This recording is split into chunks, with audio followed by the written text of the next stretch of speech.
We're here today in Kitty Hawk, North Carolina with Charles and Virginia Ness, both of whom were veterans from World War II. We're going to be interviewing Charles Ness today and talking about his military career. We're going to start out with some questions like, what were you doing before you joined the military?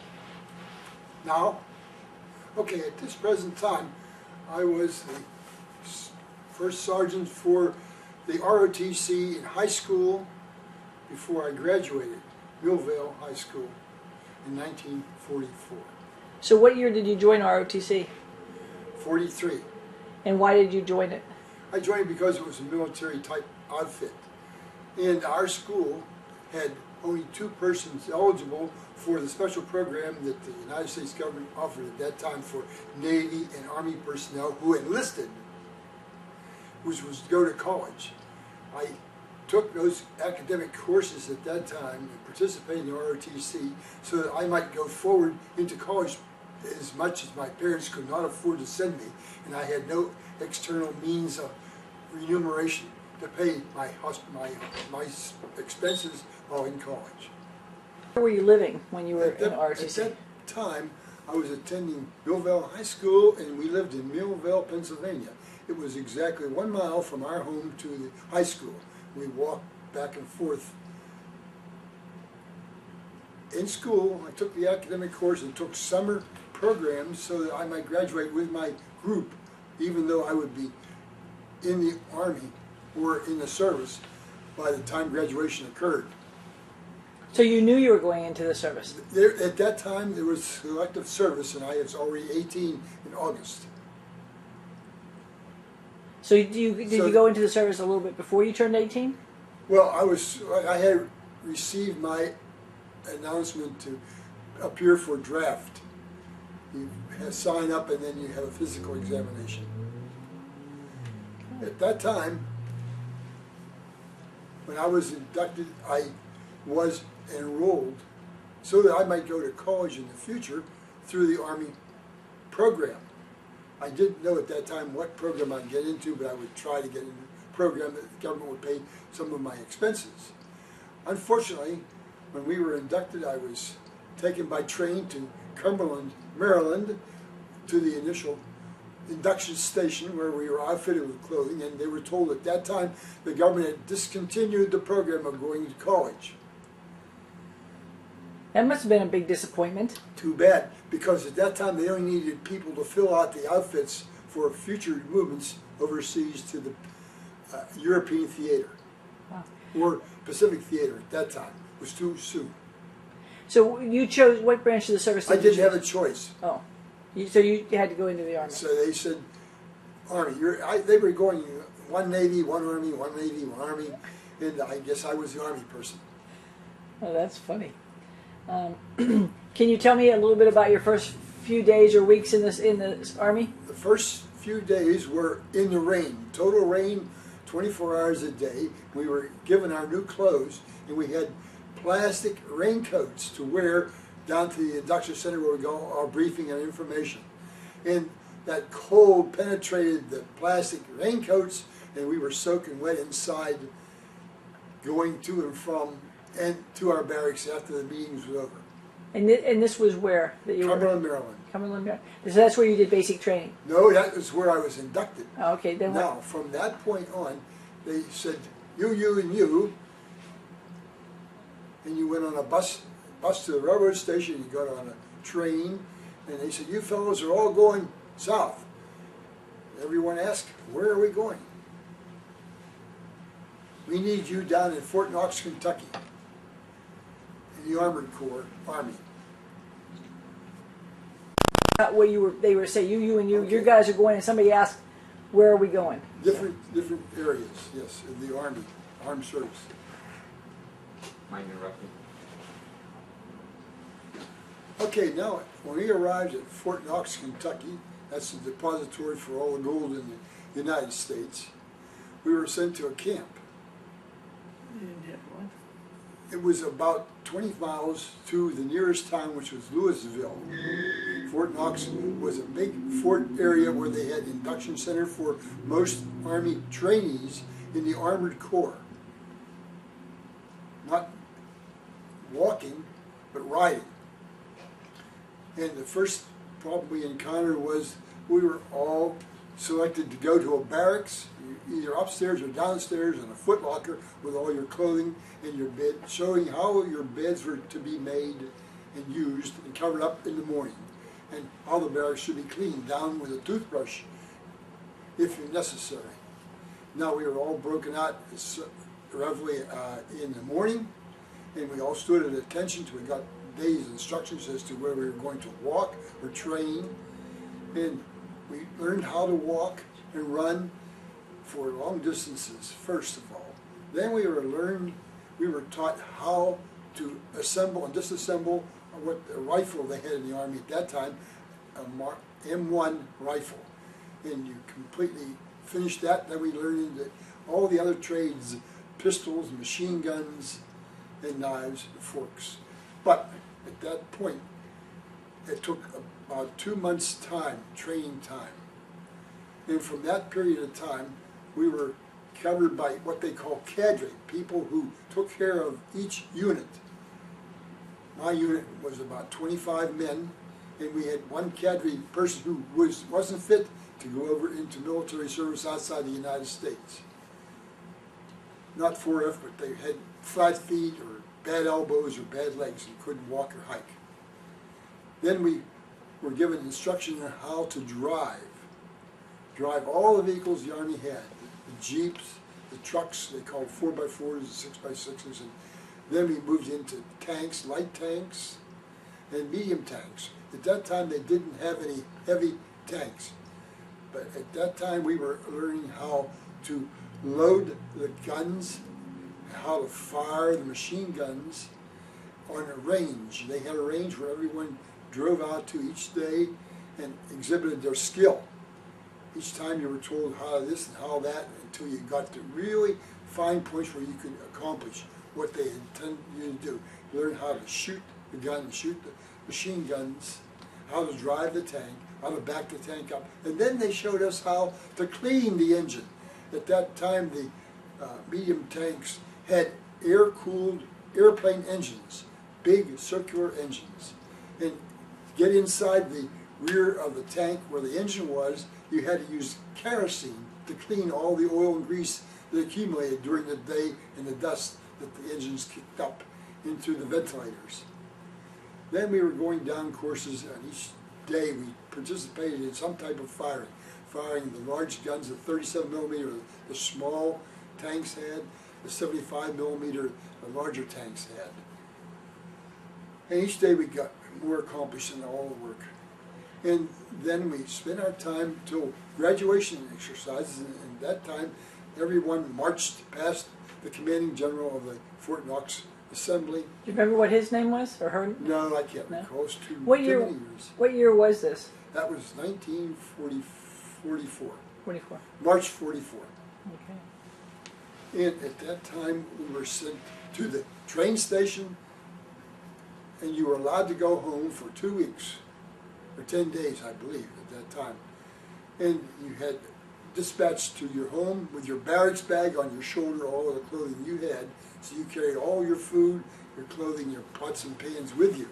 Mess kits had a cup, and a canteen, and a pistol belt, all of the things that were necessary. And you went home, and then you were told to report back to camp, and you were sent to a new assembly area. I was sent to Camp Bowie in Texas. Now that was a big trip because that was from Pittsburgh, Pennsylvania, down through Memphis to Texas. And the cars were huge, and everywhere along the way, people got on, next stop they got off. That was their way of transportation. No buses ran at that particular time. And we arrived in Camp Bowie, Brownwood, Texas, in the middle of the night, rain pouring down rain, and we were told we were going out to the camp. We got into buses, and they took us to the camp, and we had to dump out the cots that we slept in that night. They were so full of water. The roofs leaked. Now, at that point in time, the Armed Services were allowing fill-outs for all units that were ready to move to the European or Pacific theater. And since I was 18 years of age and handicapped by not being able to be older, I fitted in with all these old people who had been in the military service for many years. They were inducted first selective service draftees and the Army National Guard at that time. Now they were all promoted to the next rank that they had before when they went in, or when the World War II started. They were promoted, and all the people who were privates were sergeants and corporals, and these were all old men, up 25, 35, 40, people who made a lifetime experience of being in the service. They wanted to live their life in the Army for 20 years and get out. But unfortunately, they needed people to fill out the jobs that nobody else wanted, the easy jobs, and I was one of the ones they picked. And they gave us the training again in Texas as to how to fire what they call shot. It was penetrate armor plate. And I was particularly good at using gunfire by using, in a tank there are 5 persons, and I was assigned to the medium tank company, and the first job they gave me was loading the cannon. Then I was promoted to firing the gun, and that was my established means when I was returned to camp. Then I returned to camp Camp Campbell, Kentucky, which is very close to the original point of my induction, first camp, Fort Knox. And I filled out in a Union unit going to European Theater of Operations called the 14th Armored Division. And I was assigned to Company C. And the captain asked me what I thought I could do best, and I said I could fire a gun best of all, the cannon. And I'm expert with all the other rifles and guns and machine guns, so I guess I fit right in what they needed. And I was assigned as a gunner on a tank. And each day until we moved to Camp Shanks, New York, and to Europe by boat, we cleaned guns, learned how to grease the wheels, what they call buggies on a tank tread, till we were sick and tired of it. Well, most of the people who had occasions, weekends off, they would go to camp, and of course since I was 18 years old and not too smart, I stayed in camp and went to the PX or the movies during the weekends that the other guys had an opportunity, were older, and going into town. Then we went from Camp Campbell to Camp Shanks in New York, and we were taught how to get up and down a rope ladder on the side of a ship. Then came debarkation day. They sent us down to New York City, where we got on a converted luxury liner, Santa Rosa. And the mess place was a big thing where everyone ate at one time during the day. Now, I was assigned to kitchen duty. I peeled potatoes. I peeled potatoes till potatoes were coming out my ears, and they took the shell, the skin off the potatoes in some kind of a grater. They spun them around and took the skin up, but we were peeling the bad parts out of the potatoes before they went into the hopper. Now, during that time, the latrine was in the pool, the ship's pool.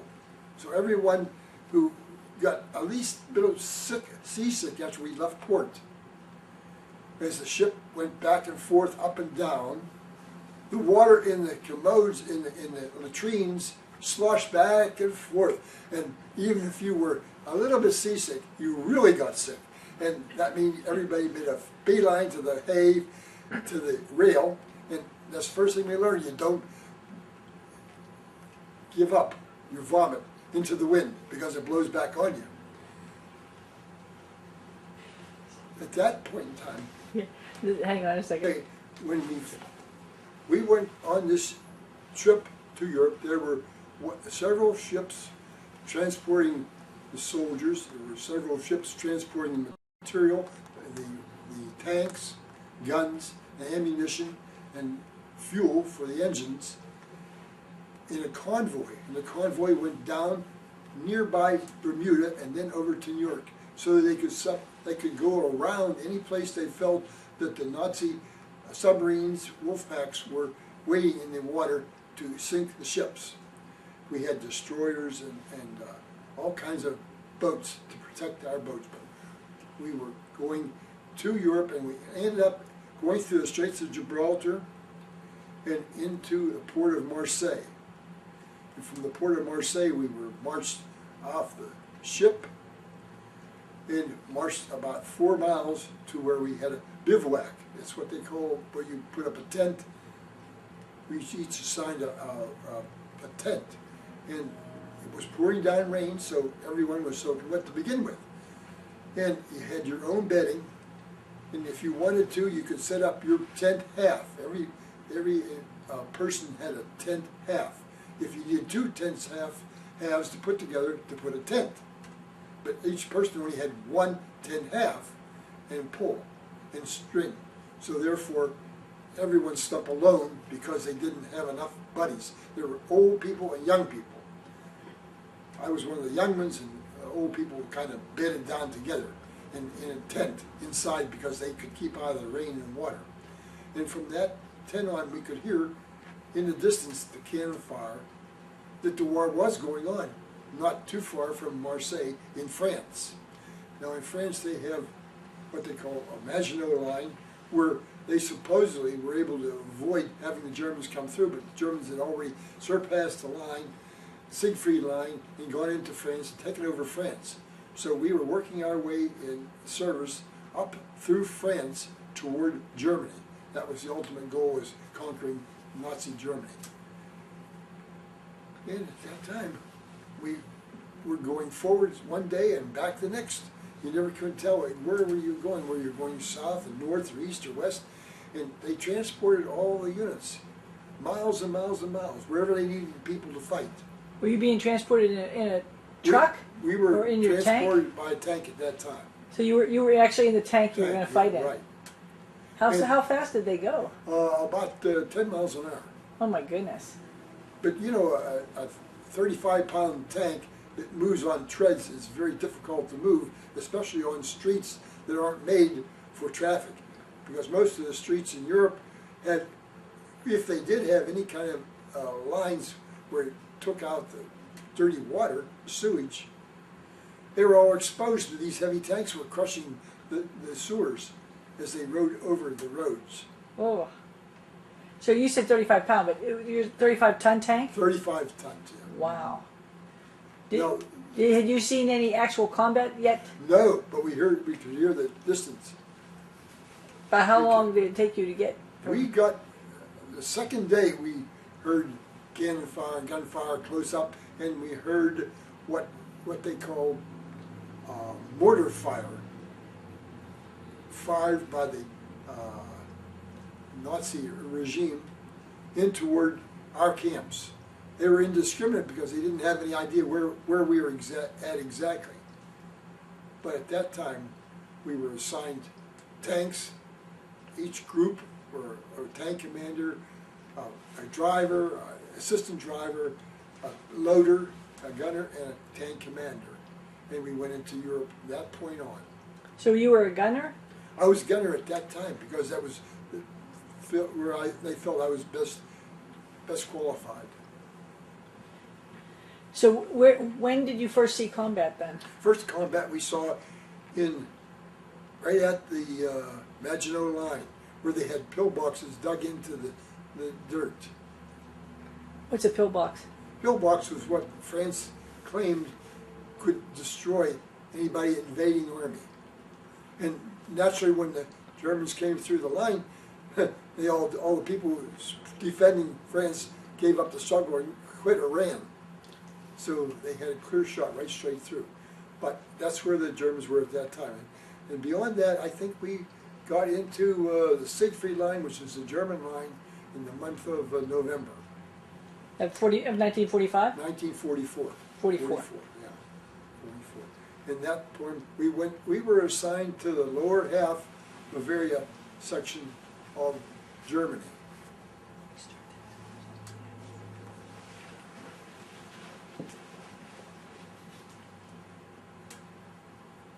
1 second. So when did you At, first? at this point in time, the company consisted of about 148 people, and they were assigned in platoons, a headquarters platoon, 1, 2, and 3 platoons. Each platoon had 5 tanks. And at that point, we chased the Germans, and at that point, there were many return fires. We went through a lot of towns where the people who lived in Germany and were soldiers in the German army were familiar with their own country. And everything was new and different for us because we hadn't been there before, and there wasn't any way of knowing what was around every corner. And every corner had some type of barrier up where they cut down trees and built a roadblock to keep people from forward progress. And at that time, we had many engagements where we engaged enemy tanks, enemy guns, and at that time the German soldiers had what they call a machine gun called a burp gun. It went boom, and when you heard that, you know you were close to where the actual bullets were flying.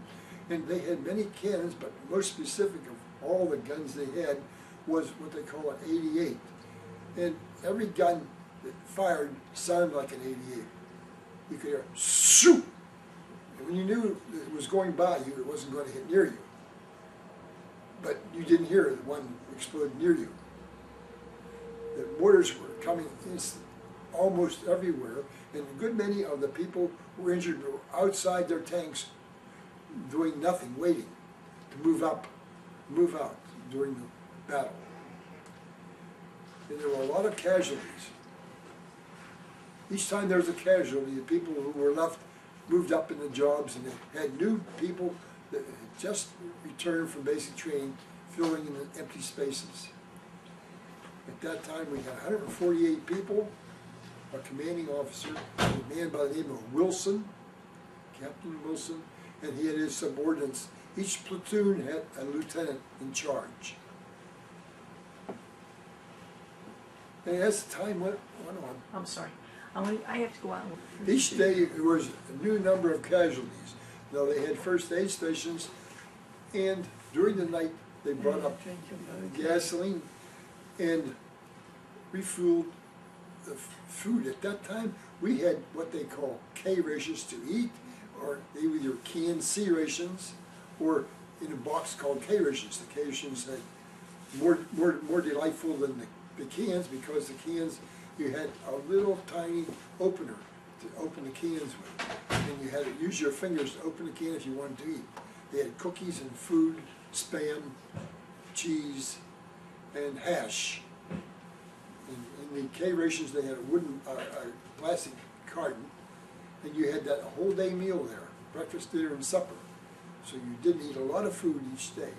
And since we were supplied by trailers, tractors, trucks at night, they gave a whole carton to each tank, and they had to make that last for several days till they got the next supply. And they had what they call cans for gasoline, and you took about 10 cans of gasoline each night and poured it into the engine, so the next day the engine would work when it started up. Inside the tank they had a generator that allowed the tank to rotate, the current in the tank to rotate and fire the gun or provide lights if you needed it. The idea was at that time you didn't have any lights showing because you could see from the sky a cigarette several miles away. And if you saw a cigarette, who was smoking a cigarette, you were firing at that point, okay? Now, during the daytime, most of the places along the way into Germany, we were in what they call indirect fire, where we set up and used azimuth indicator and compass to fire way ahead of the front of the line. Now, there were a lot of military people who were on the ground, the foot soldiers, and they were assigned heavy winter coats that were made out of rabbit skin. Oh, they call them doe feet. And they had some people who were assigned to the tank units, and some people were just assigned to the Army. And each of those people in the Army had either rifles or machine guns, Thompson machine guns. And we used to give them a ride between places. Every time we got on the road, they rode on top of the tank until we came to some place where they had to get off again. And they always dug trenches and split trenches. And once a week, during the rest of the war, the people who were either tired or eligible for retirement or sick or disabled, or in most cases the elderly persons who had been in the service previously were older and were more concerned with their children and their families at home than they were about fighting the war. And they got some opportunity to go to a rest camp in Brussels, Belgium, and Paris, France, and southern France as the war went on. They were given 2 weeks leave, and when they came back they were either sent home or assigned to other units. Now at that time we were all promoted. I was promoted to tank commander, and we saw many battles, and we saw many camps where the soldiers who were taken prisoner by the Allied Axis powers were camped. They had camps for persons. They called them stallings. And the people they had working for them, slave laborers, were all in houses and camps where they couldn't escape. They always were stationed or housed near some facility where the German government had manufacturing going on. But the camps that we went through that had military soldiers, English and French and Germans, were all emaciated because they had not eaten. Even though the Red Cross train packages were in cars, they weren't distributed among the persons in the camp. At least we couldn't see that at the time. Now the idea was to stop all the traffic between the towns, stop the trains from rolling, and stop any kind of transportation going on by the German government. So every time we came in to was a battle going in until you got in there, and then the German people who were German army at that time were Italians and Polish and Austrian, fighting for their homeland, so they were more accurate with their fire than we were. And a lot of our people got killed. We were down from 148 till when the war ended. We had 9 persons left. I was one of the 9, and I had changed tanks 7 times. Either our tank was disabled or lost the track or went over a mine or unable to move the turret or move the gun up or down. When we got to the end of the story in the end of the fall, before the fall of the Third Reich in Berlin, we were at the border with Czechoslovakia, and there we met Russian troops coming the other way, coming west, and we were going east. And that was the end of the war. In the last several days of the war, we saw German jet airplanes for the very first time. They were so high, our guns didn't even fall with them. Everyone heard the planes going, and they got their guns out and shot at the planes, but they were going so low and so fast, by the time you heard them, they were gone. And after the war, we were assigned big camps where they encompassed all of the Axis-powered troops in camp and discharged them back to their own world because we couldn't feed them or house them forever. But a lot of those people in Germany were die-hard people who would fight to the end. They had several units in German army. There were little children in high school and old people and young people, and then they had several people who were what they call SS troopers who had insignia inscribed in their hands and arms so that everyone would know who they who were die-hard people who believed in Nazi faith only, and they would conquer the world. But they were all in camp with the people of common, ordinary German soldiers until they were finally examined and let go. And after the war, since I was so young, I tried to associate myself with other persons in Europe who were my age. And I climbed mountains and climbed foothills, went up many places that no one has ever gone before, and saw what they call a tiny flower in the Alps, Edelweiss. We went to Berchtesgaden, which is near Obersalzberg. Berchtesgaden is where German Chancellor Hitler had a retreat, but it had been bombed out so badly. All his complex had housed all his local government, his junior officers. And we saw that, and we saw the huge tunnel where the German army had stolen in their wake across Europe all the pictures and paintings and things of value. And they hid them in gold, silver, and paintings, drawings in a big tunnel that went into a mountain near Berchtesgaden. And after the war was over, they finally, at the convenience of the government, I was discharged. And when I came home, I wanted to get insurance, because at that time, obtaining insurance from a local insurance company was very difficult to obtain.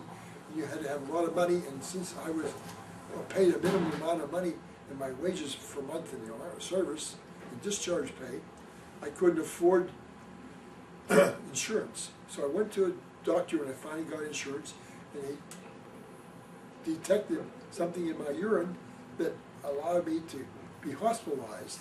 And when I went to the local hospital, they said that I should be returned to Veterans Hospital because I'd been in the military service. There I met my wife at Butler, Pennsylvania, at Deschutes Hospital, where I had surgery, and met my wife, and later married my wife, who was my nurse in my surgical ward. Now we've been living happily 57 years and 10 months, and I haven't had any illnesses since that. There were a number of people who took vacations and were discharged from the service because of problems. Because they had protecting themselves and their family, and I can't blame them. It's unfortunate. Too many old people. Too many people. But the question was, you're saying there were too many old people, so they were in their 30s. That was... They were in 30s because most of the people we were put in with were regular Army to begin with, the National Guard, that was resolved into the U.S. Armed Forces. Okay, okay. So basically they were 20 years older than you. 20 years older than the recruits who needed to fight the war, yeah. Okay. Is there any... How did you pass any free time you had? Well, occasionally we were far enough from the front lines that they offered USO exhibits, and they had people who go from camp to camp and give examples of their art, like music and singing and dancing. And those were the only enjoyments we had. Very few times did they have any kind of movies during World War II. That where I was anyway. That's it. What you doing sitting down? So while you were there, how did you stay in touch with people? Well, we had an opportunity to write down letters, and whenever the mail was transferred from our unit to the port of embarkation, they would go back to our parents. Our parents sent us mail by what they call V-mail. It was transcribed by the post office department in a little tiny envelope, and like photocopy material today, just inside an envelope. That was the only incoming information we ever had. And some packages were allowed to get through that finally got to us. But usually the packages were mailed a month before we received the packages, because they had a difficult time establishing where each unit was and the person in the unit whose name was on the package envelope. So did you do anything for recreation? The only recreation we had was that opportunity to see some USO show once in a while. And when we were bivouacked in a small town that had some type of animals, we were in southern Bavaria and Germany and France, and most of those were rural villages who had small, narrow streets and barnyards that encompassed all their animals. They kept warm in the house by having animals next door to them in part of the house. Now, in the morning, we scavenged the eggs that the chickens had laid during the night for breakfast because our food was so scarce. We didn't see food from week to week because the food supply had dwindled and there weren't enough people, enough movements of traffic coming from the ports to the frontline facilities. So if you didn't have food there, you had to scavenge for it, pick it up wherever you could. Sometimes we ate cream, cheese, some people's butter, margarine at that time, and coffee they had, it was made out of chicory. And those things we received from most little village stores because they were already canned products you could keep. And that was the only extent of my business during the war. How did you celebrate holidays? The only holiday I can remember was that we received a package on Christmas, 1944, and the package had been mailed a month earlier. It was a angel food cake from my mother, and it was hard as a rock. So we gave everybody a small piece, and of course they threw it away in the garbage because no one could eat it. That was the only good Christmas that I can recall, or holiday that I can recall. The coldest day of the time I had in Europe was on January 1st, 1945. We were camped in a big open field, windswept field, and it's called a place called Bitchy, B-I-T-C-H-E, I think. And the war was going on. You could hear the rumble of the guns and the shell fire, and we waited there during that time of the day. That was the coldest day, and unfortunately I didn't have all my coats with me because we had a small barracks bag and only the clothes we had on our back, which were woolen suits, and a sleeping bag. There weren't any extra clothing around. Nothing. In a camp, in a tank, you have very minimal amount of space to keep anything if it wasn't stacked on the outside of the tanks.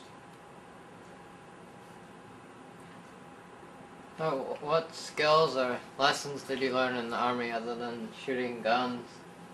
I haven't learned one single thing in my service, 27 months in the military service, that I can use in civilian life. Nothing. I don't like guns. They're very dangerous, and that's the only product of the war and training that I had attempted.